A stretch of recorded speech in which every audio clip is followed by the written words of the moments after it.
Good morning. Thank you for coming, and I want to thank also the organizers of this conference. I'm very honored to be here, and I am looking forward to learning a lot from everybody else as well about Korea's candlelight movement. My name is Jose Aleman, and I teach comparative politics at Fordham University. Today what I thought I would do is I would try to put the candlelight protests in context, in the context of Korean history and of the story of Korean democratization and Korean protest movements. And to do that, I am going to be using some data from the Asia barometer surveys and also some events data that I have analyzed. So in the history of democratization of third wave democracies like Korea, one of the things that we know is that South Korea is one of the countries that has seen an extraordinary amount of political protest go along with democratization and democratic consolidation. And that goes back to the year 1986 and 1987, and then continued with the transition to democracy. And even after South Korea became a democratic country, it still underwent an enormous amount of political protest, right? So what we have in the case of South Korea, especially when we compare it with other Asian countries like Taiwan, is a contentious and very strong civil society, right?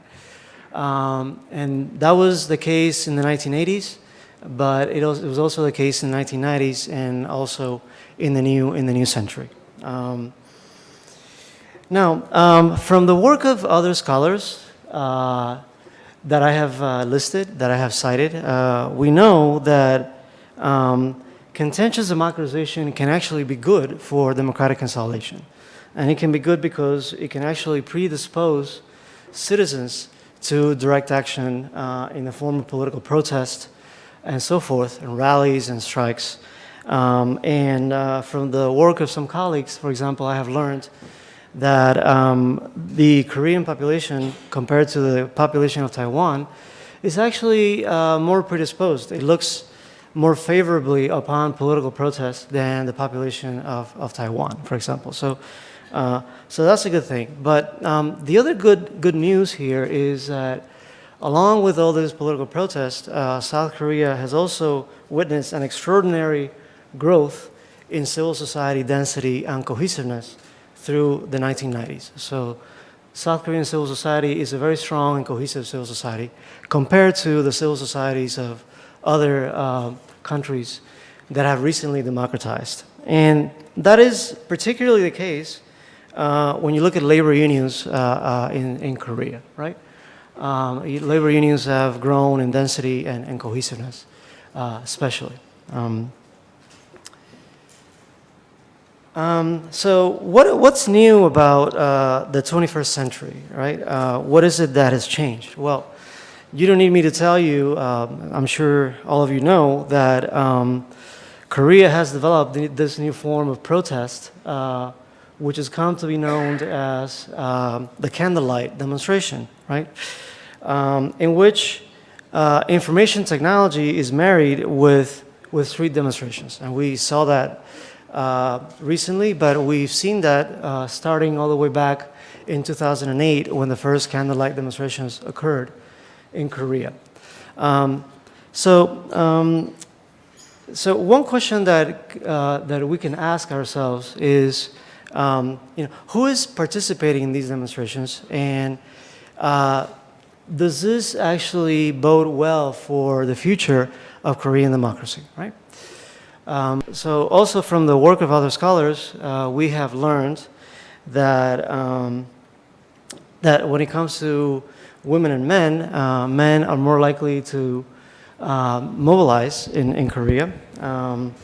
And also, they are more likely to own personal computers, to access the internet, and to get their information online than women. We also know that there's a bit of a class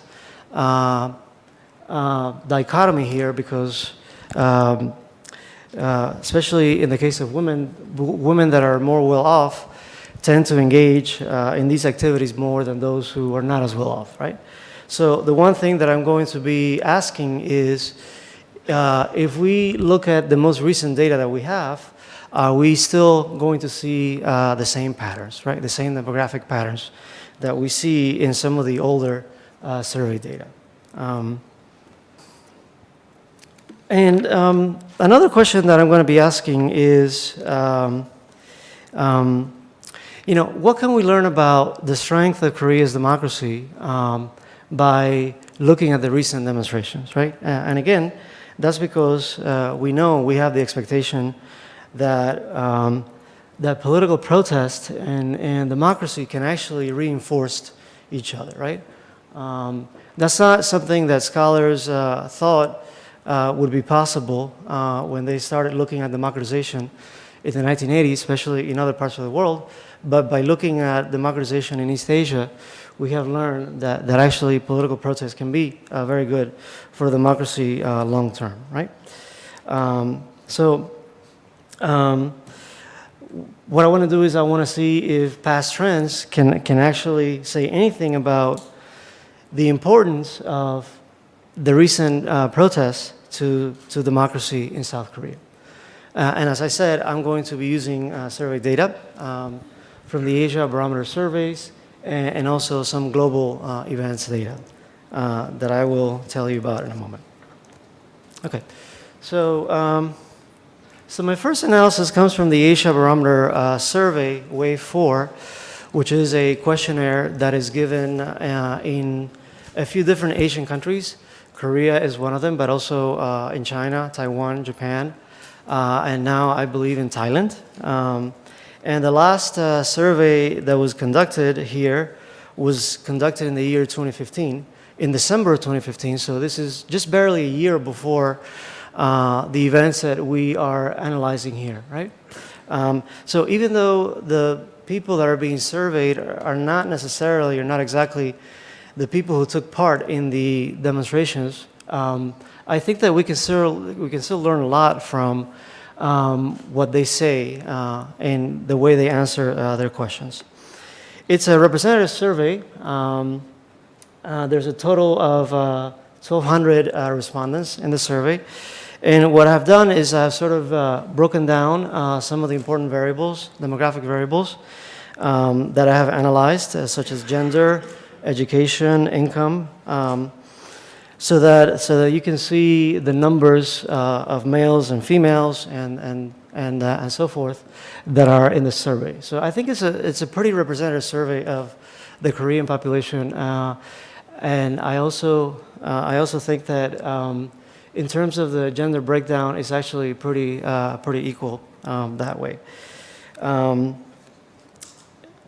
Okay, so the next variable that I want to show you is the variable age. So this is a distribution of age among our respondents, and we can see that it seems to be the case that a lot of the people who answered the survey were people that are in their maybe late 50s and early 60s, and they would have been active in earlier waves of protest in Korea, especially in the 1980s. But otherwise, it's pretty representative of the population of Korea. Okay. So now I'm going to describe the analysis, and I'm sorry because I think that some of these slides are a little bit too full, right? They have a little bit too much material, so I'm not going to go through everything. I'm just going to go over a few main points. But essentially, the main question that we are looking at here is whether the respondent has, in the past, or is planning to engage in political protests, right? To demonstrate, to attend the rally, and so forth. And it's a variable that has 4 categories. First one is I have done this more than once. Second is I have done this once. Third is I haven't done this, but I plan on doing it if the cause is important. And the fourth is I haven't done it and I have no interest in doing it ever, right? Then I have some variables that I am trying to use to explain why respondents would answer the survey in a certain way. So the first are the demographic variables that we looked at: gender, age, education, income. And then the other variables have to do with evaluations of the political system by the respondents in Korea, right? So I've given them names here, but I'm going to go over a few of them. For example, the variable interested is asking respondents whether they are interested in politics or not. The variable Internet Express is asking respondents whether they're likely to express political opinions on the internet or social media. And a few others that I'll go over is Real Choice, which is this one here, is asking respondents whether they think that the political system is providing them with a real choice through elections. And then the last one that I want to talk about is this one, where respondents feel that they have the ability to participate in the political process. And then there are a few others, but I'm not going to go through all of them because there's just not enough time. But a lot of these variables are categorical variables. So the respondent would have 4, sometimes more choices. For example, from 1 to 4. So for example, if the question is, how interested would you say you are? How interested would you say you are in politics? The respondent can answer in 4 different ways: very interested, somewhat interested, not very interested, or not at all interested, right? And so forth. And all the variables are coded similarly. Okay. This survey, by the way, was done in Korean. Okay, so I'm going to just move to the results of the survey, so that you can see what actually matters here. So the model here is an order logistic regression result, and what we are explaining here is the percent change in the odds of engaging in political protest for a unit increase in these variables, right? So I'll just quickly go over what the results are saying, right? So I'll just talk about the variables that are significant here, that they have their p-values highlighted in red, right? So what this is saying here is that gender definitely matters. Men tend to be more likely to engage in political protest compared to women. Education also really, really matters. So the more educated say that they took part or plan on taking part in political protest. The next one that really matters is obviously the level of interest of the respondent. So the more interested the respondent is in politics, the more that person is likely to engage in political protest. And then finally, whether the respondent feels like he or she has a real choice among the different political parties and politicians, and the ability to participate in the political system. The other variables don't really seem to matter as much. There's a couple of different ways to do this, so I have some alternative results that break down each of the variables by category. But I'm not going to go over those because they're very similar to the ones that I just presented, right? So, what I'm going to do is I'm going to then try to put the candlelight protests in context, right? And for that, I'm going to use events data from a project called GDELT, which is the global database of events, language, and tone, over here. The good thing about this database is that it collects data on the entire world in real time in multiple different languages, right? So anything that is happening here in Korea, right? I mean, we would know about it in Yelt because the Korean language is also included in this project, right? So, so I'm going to use this to create two charts of conflict between the state and civil society in Korea from the first year that we have data for, which is 1979, and then also for political protest in Korea, again from 1979 until the present, right? And I'm sure this is going to look familiar to you, right? This is basically the chart that is displaying the intensity of conflict interaction between the state through the police and civil society social movements, and starting in 1979 and ending in the present. And you can see that there are some peaks here, right, which correspond to events in Korean history that are really well known, such as the 1979 military coup, the 1987 June uprising, and then over here the student demonstrations in 1991. So what we see here is something that we all know, which is that when we get to the candlelight demonstrations, they were mostly peaceful, right? And so because there wasn't a lot of violence, you don't really see the peak being very high, because it means that the government was not really engaged in repressing the demonstrations very much, right? So that's that slide. And then in the second slide is just the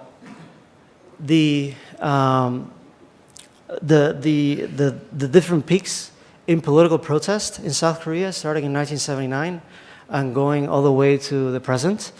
And here we don't really see the numbers of people that took part in the candlelight demonstrations reflected, because this is just basically telling us about the number of mentions in the global media, right, that different demonstrations incurred, right? So, but what we see here is expected as well. We see 1979 being a really important year, 1986, 87, again 1991, and 1995. Okay, and when we get to the very end is where we see the candlelight demonstrations. Again, we can't really tell from this that they were so huge in numbers, right? But they're there nonetheless. Okay, so from all of this, what is it that I conclude? So I have a few conclusions, right? The bad news is that there's still a gender education and interest gap in South Korea because of who is more likely to take part in political demonstrations. But that's actually not very surprising, because it tends to be the case throughout the world, right? That men are more interested than the women in politics, that people who go to the internet to see their news are more likely to take part in social movements. So that's not really so bad. The good news is that those who use the internet, including social media, to express political opinions are more likely to engage in political protest. And considering the hyper-connected nature of Korean society, this is actually very good news. It bodes well for the future of Korean political mobilization. And the even better news here is that popular mobilization in Korea reflects and is concerned with the quality of its democracy. And that's so because those who think that elections do not provide real choices are more likely to engage in political protest, but also those who think they have the ability to participate in politics are also more likely to engage in political protest. So rather than political protest being something that is bad for Korean democracy, it can actually be seen as something that reinforces everything else that is going on in the political system. Okay? So that concludes my presentation. And these are the works that I've cited in my presentation. Thank you very much.